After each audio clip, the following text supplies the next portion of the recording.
Добрый день! Сегодня 8 января 2023 года интернет-газета в Якутии.ру подъехала на тирзавод, улица Заводская, 18 и 20/1, где вот произошло в очередной раз такое происшествие. Представьтесь, пожалуйста. Здравствуйте, меня зовут Митрохина Галина Владимировна. Я проживаю в доме Заводская, 18. Вот дом напротив. Угу.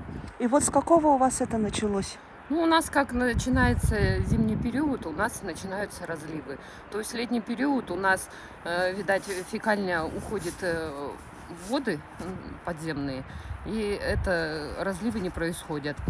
А как зима начинается, так у нас эти разливы постоянно. С 2003 года обращаюсь уже в разные инстанции. Каждый год это у меня стандартная процедура, я пишу в Роспотребнадзор.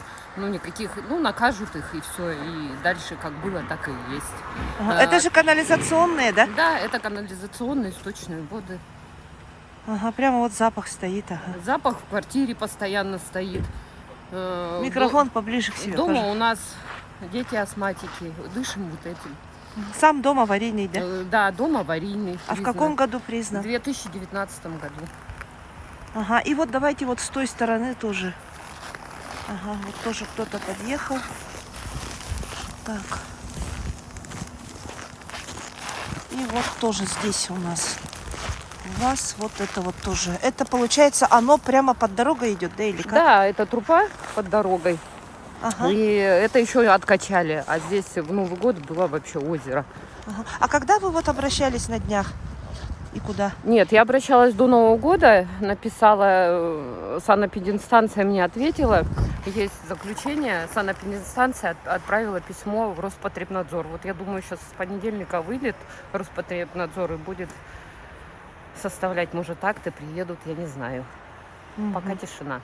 Тогда они должны сейчас откачать, да? Или вы говорите, это все равно бесполезно, все равно Нет, будет это каждое бесполезно. лето? Они должны по нормам, как говорят, 10 кубов откачивать, несколько машин. Но они неделю не качают, поэтому приедет, может, одна машина откачает. То есть они емкость септика должны откачать, да, или как? Да, вот с той стороны там емкость, она постоянно замерзает, и даже фекальные машины не могут откачивать, потому что все замерзнет. Ну, замерзнут там. И проблема получается с 2003 года. Ну да, Ага. Летом нормально, да? летом нормально, да, потому что это уходит, видать, под землю, Под почву. под почву. Да. Хорошо, спасибо большое.